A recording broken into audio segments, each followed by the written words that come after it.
Exercise 1.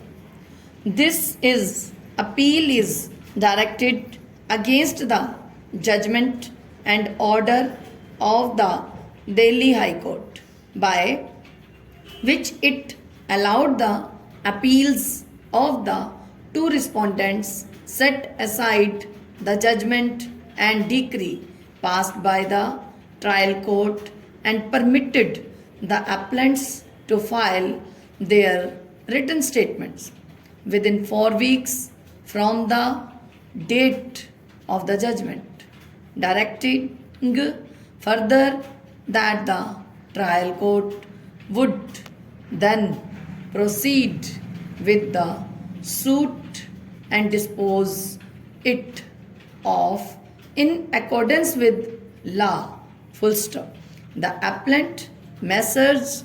HDFC instituted a suit under Order 37 of the Code of Civil Procedure 1908 for realization of its dues against defendant number 1 and the two respondents who were the guarantors to the loan. Full stop.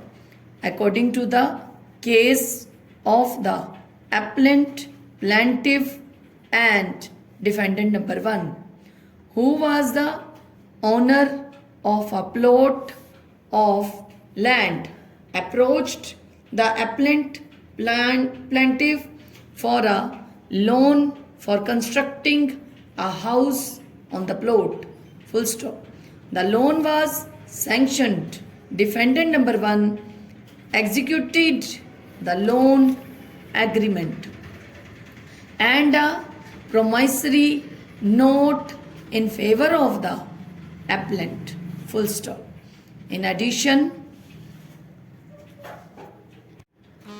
defendant number 1 also created inequitable mortgage in favor of the plaintiff by depositing the title deeds of the plot in question.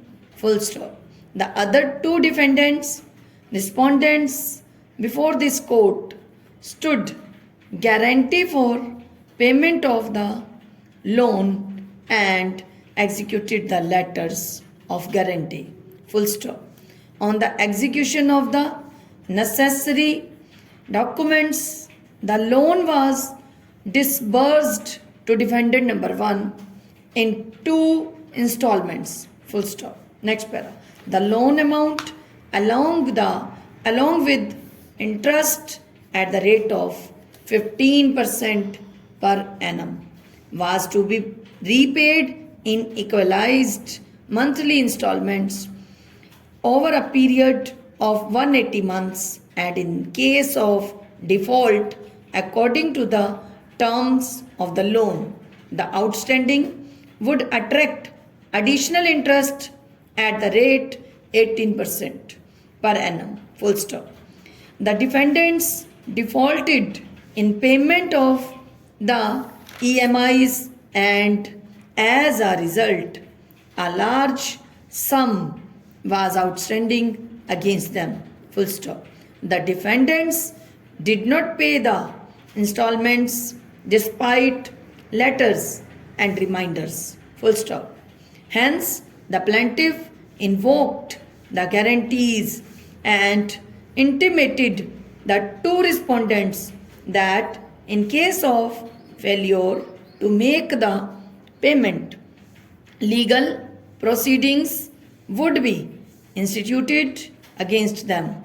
Full stop. Despite the aforesaid letter and legal notices sent on behalf of the appellant, the defendants did not pay the outstanding amount of rupees 4 lakh and the plaintiff was thus left with no option but to institute the suit for realization of its due from defendant number 1 and the guarantors of the said loan as such. Full stop. Thank you.